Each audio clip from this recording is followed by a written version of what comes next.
Welcome back. I'm Gary Parr. And I'm Christine Williams. You're listening to Fiber Talk, the midweek version of that twice-weekly podcast for people who stab ground cloth and then make fine art. That's a good combination. Yes. And it relieves pressure and tension and all of those things. And there's an article that in the Weaverville local magazine or something that somebody did about Kim Young and Sassy Jacks, and the title has to do with is something about stabbing cloth 1,000 times or something. So they even used in the article. Yes. All right, we got to clean up from last week. Apparently, people misunderstood, read too much into what we were talking about, and or got upset. So, and this has to do with our discussion about finished charts, and then my little intro cautionary statement. So, we just to be clear, up front, you buy a chart, you do with it what you want. You can sell it, you can give it away, you can trade it, you can whatever. What you can't do is make copies of it and give it to people, because that's against copyright. It's copyright infringement, just like I said in the intro, where even to the point of making copies for your own use is technically, in the purest form, copyright infringement.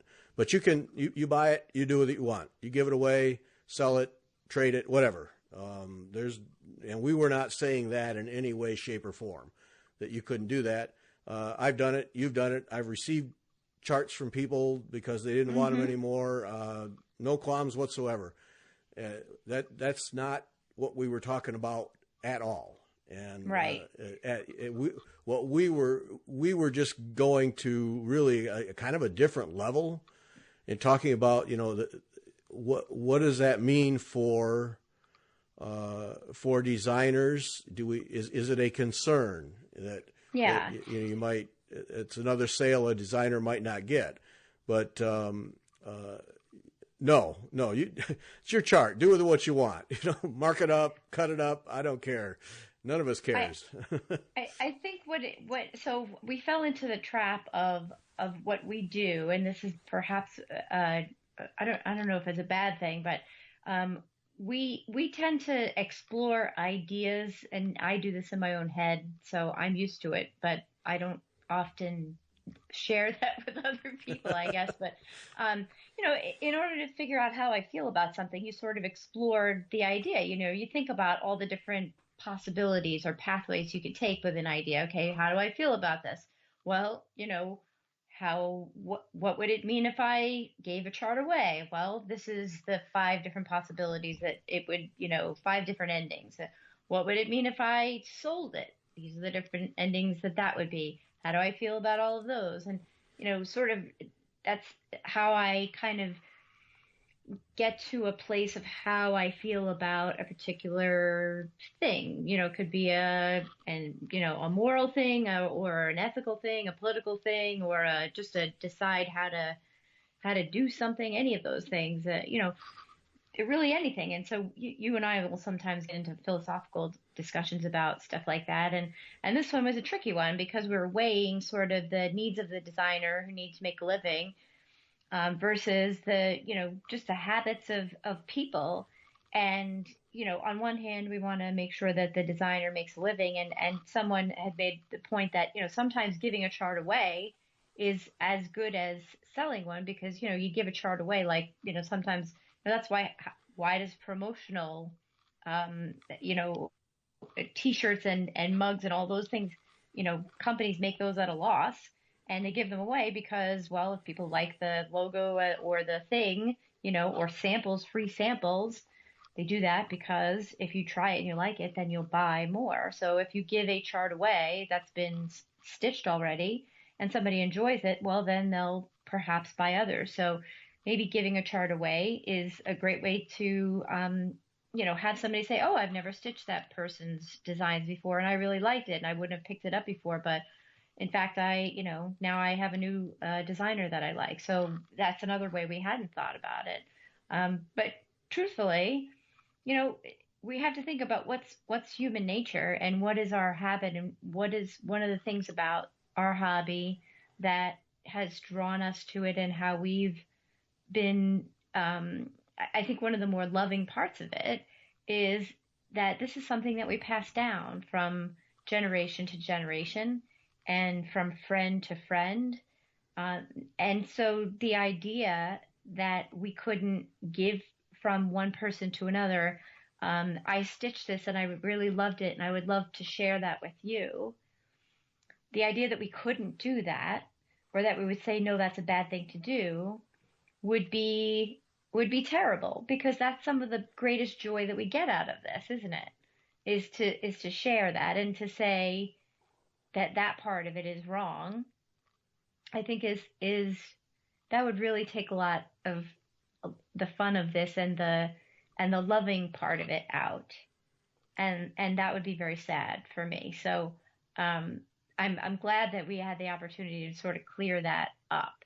So yes, Yeah. it's we need to find ways to support the people that provide these things for us because they're giving us something that a lot of us can't do, right? We not all of us are gifted to design something, and not all of us want to sit and design something. That's not the fun part of it. So we need to purchase things and we need to give them a reason to keep designing. So we have to find ways to support that. But we also have to make this, a hobby that's a giving thing and a loving thing and something that connects us to one another. And we do that by giving. And I think that's important to continue to do. One of the things about this that has been, I think we've talked about from the very beginning has been how do we bring children into the hobby? And we cannot bring children into the hobby or even young people into the hobby unless we gift them things. Because let's face it, these are expensive. Materials, especially, silks and things like that, let's put aside for the moment. But, kids can get started with very inexpensive materials, but charts and things like that sometimes can be very pricey. So to be able to give a child a chart to get them started, that could change a kid's life. That could get them rolling on something that they would not have had the opportunity to have. So I think that giving is really an integral part of this, and that's what's going to continue to, that's what's going to pass this all along, isn't it? Yep. Yeah, exactly. I mean, that's exactly it. And, it's yours. You can do with what you want. And heard through the grapevine that some people were concerned that they'd been doing things wrong all along. And no, you bought it. You do with it what you want. Trade it, sell it, whatever. It's quite all right.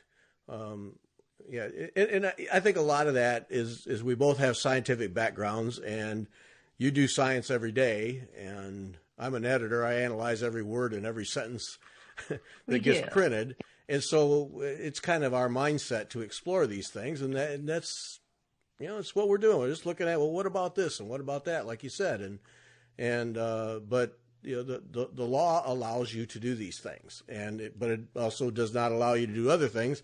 And that's why I put that disclaimer up front, because I realized after the fact that the discussion that we had, and it was not intentional, we did not set out to even get anywhere near copyright, but I realized that the discussion that we had touched on copyright issues, and that we, in saying that you can make copies, working copies, that's okay. We suggested that was okay, and it's not. But I don't think there's a designer in the hobby who would have a problem with it, because everybody does it, and I make copies and I throw them away when I'm done. But I want to have something I can mark on, because I want to keep that original pristine. And you make all kinds of notes on yours, and yes. And I really do. I want to have that original as clean as possible, so I do that. Yeah. But I've also paid for, paid for the original. So yeah, yeah. And I was thinking about it too. Like if I was a designer, which would I prefer? A chart sitting on someone's shelf that now has to sit on someone's shelf in perpetuity, or a chart that had been marked up and then passed on to my niece and then marked up and then passed on to her friend and then marked up and then now is dog-eared and gray and all of those things. And then it made me think of one of my favorite quotes from one of my favorite books, maybe my top 5 books of all time. And it's a delightful quote from the Velveteen Rabbit. So I'm going to read this quote. So it's a Marjorie Williams Velveteen Rabbit. And I think I don't know if every parent knows this book, but it's one of my favorite books that I used to read to my son when he was little.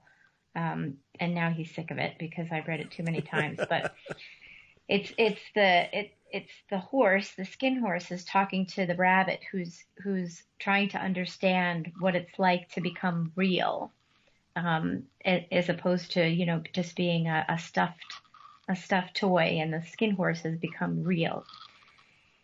And he's trying to understand what it's like. And he says, it doesn't happen all at once, says the skin horse. You become. It takes a long time. That's why it doesn't happen often to people who break easily or have sharp edges or who have to be carefully kept.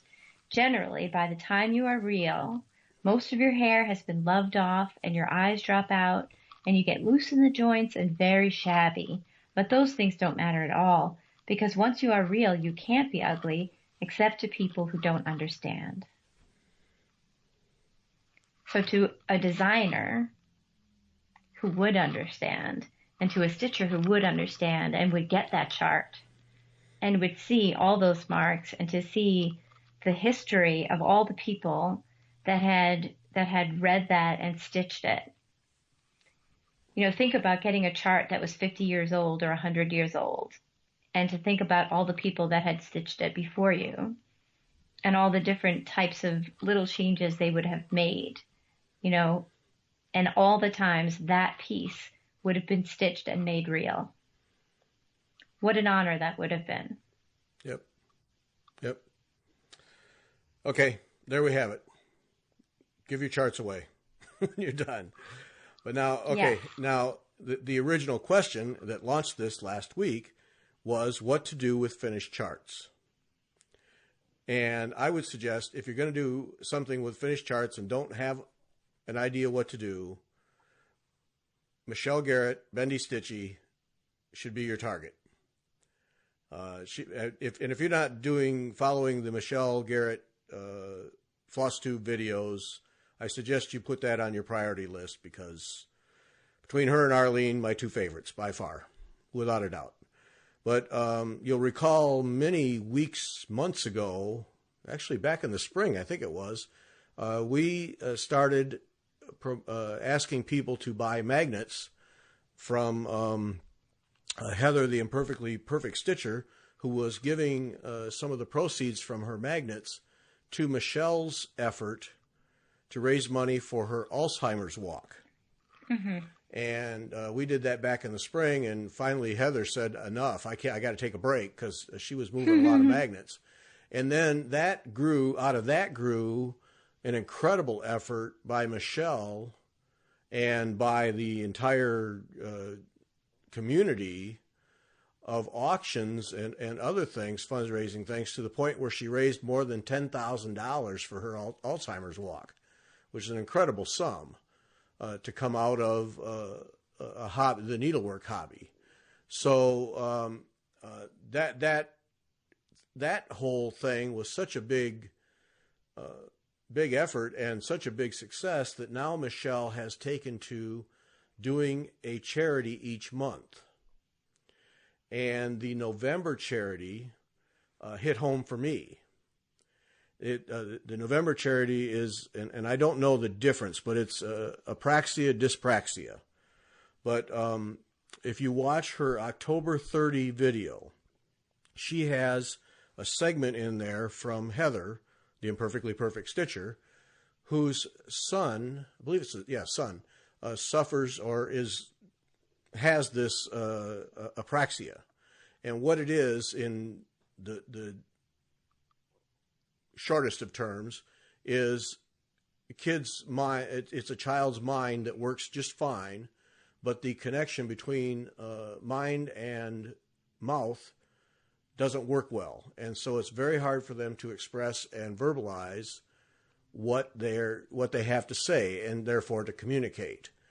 And I would suggest to you that you get the October 30 video, FlossTube video, Michelle Garrett, Bendy Stitchy. But first get a good number of Kleenex, and then watch that video. And it's beyond halfway through.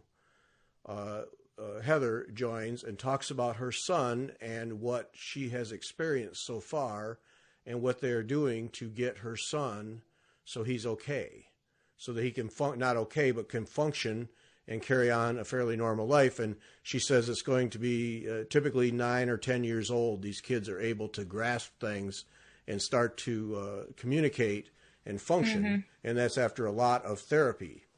And she tells this story, and just get some Kleenex because you're going to need it. No. And then also there's a video of Flissy, and I'll have links for these. I'll put them on the page for this one. Flissy Fish Cross-Stitcher. She is an adult who has fought her way through this, and she talks about what it's like to deal with this, I guess, affliction. I guess it's not a disease. I mean, it's something that you're born with. And yes.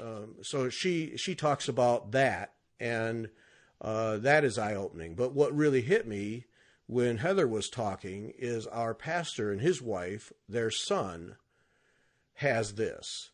And so we see it when they're in church, because the little boy is he's a handful, and he goes to therapy, and I don't know all the details, but hearing Heather talk about what this is gave me considerably more appreciation for what that young boy is dealing with in his own head, and of course, mm-hmm. by extension, the parents, and real appreciation for the whole dynamic there, and the therapy, and it's obviously a long ride to get to 9 or 10 years old, assuming yes. that the child is able to do that. So that really hit me hard. Just Heather telling the story of her son, but then I've seen it firsthand to some degree in church services, and really just knocked me for a loop. And so this month is Heather. That's Michelle Garrett's thing is for the Apraxia for Kids effort, and Heather talks about there's not enough people trained to therapy. There's technology that can help these kids, and there are things, but they just need money. It's like every other of these kinds of things. They need money, they need research, and they need support, and parents need support. And so it's a whole thing. And so that's Michelle's effort this November is that. And then that ties into, what do I do with my charts? Well, part of what Michelle does is she auctions off. She has ongoing auctions through her Instagram page. And I wrote to her to ask exactly what she's doing. And here's her response. I'll just read it so I don't screw it up.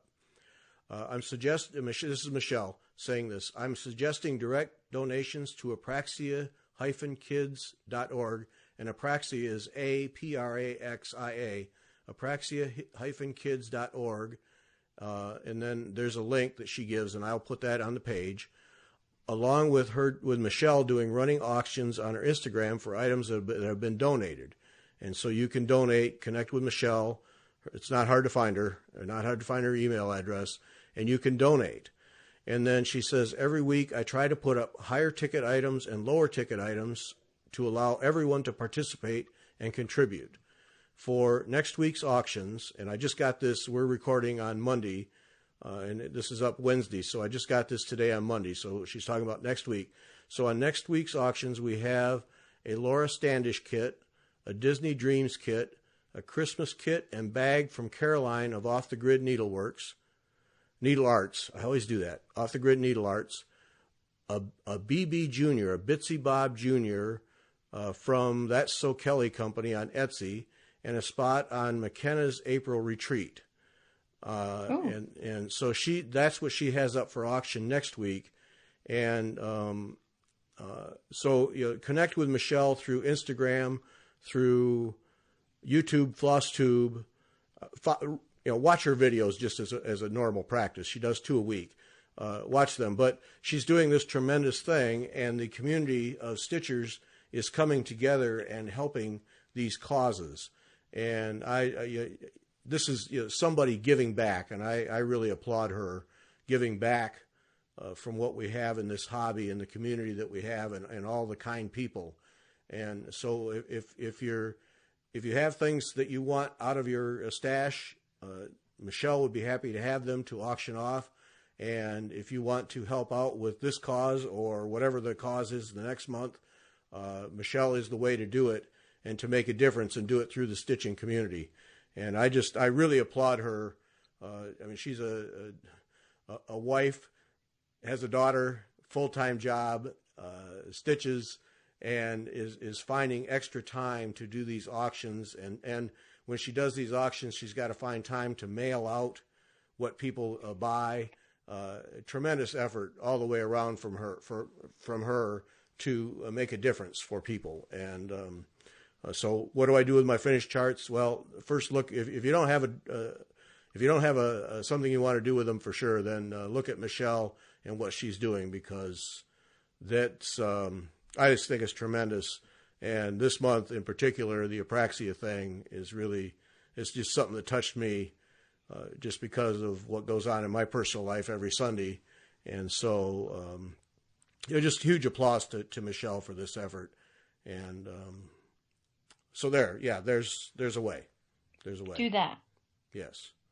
And watch that video, and then go watch Flissy Fish Cross Stitch, because that's an adult who describes what it is like, even as an adult who has a grasp of what, has gotten her arms around it, so to speak, and has learned how to deal with it, and understands what goes on in her life when things are not going well, and why.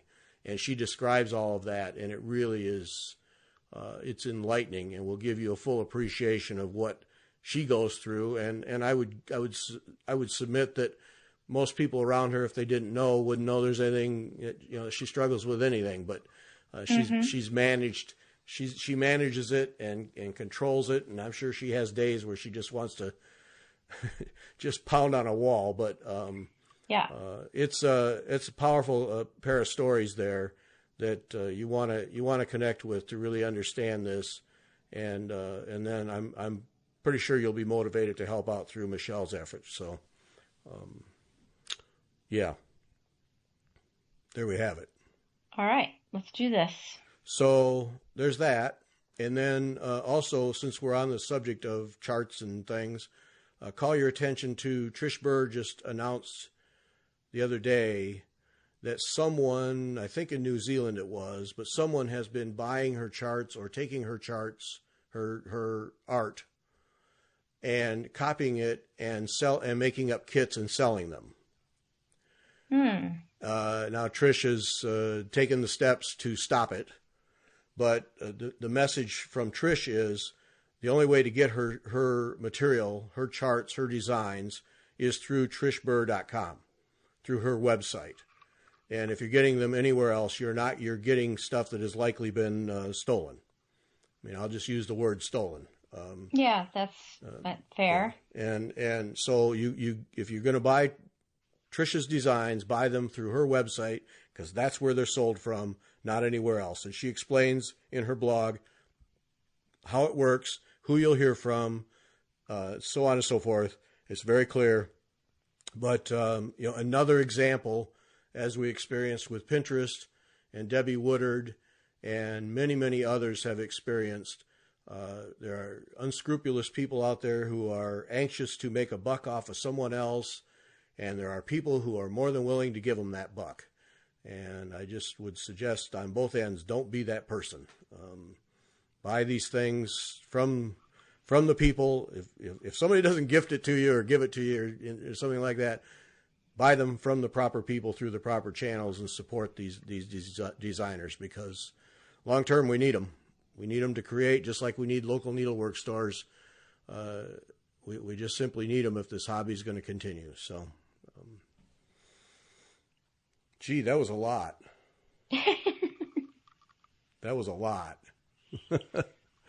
I wanted to bring up Wendy Davis on Stitch Mania. We didn't get to this last week, but she asked a question, and I just did this last night, so it's really fresh in my mind. I'm stitching on Sarah Brazier, and I miscounted. Oh joy! And had to pull out a bunch. And when you do that, particularly on linen, then you can see opened up holes where the thread and needle have been, and it's quite obvious where you have stitched. And so yeah. I was off by a stitch, and so then I had to move up one. And I learned this really just accidentally one time when I made a mistake on linen. Sarah Brazier again. I have made more than one error on Sarah Brazier already, but the time I learned it was that there was some silk fuzz left behind when I pulled out the thread, and I threw that thread away because it was showing some raggedness. Mm-hmm. But I have this. I have the seam ripper that Vanna recommends that I got from Joann's out of the quilting section. And yes. This seam ripper has rubbery ends on both ends. And what I use that for is when I have left behind thread fuzz, you can rub that over the canvas or the cloth, and it will pick that all up, or at least ball it up so you can gather it up and get it out of there. Particularly helpful if you have white near a dark color.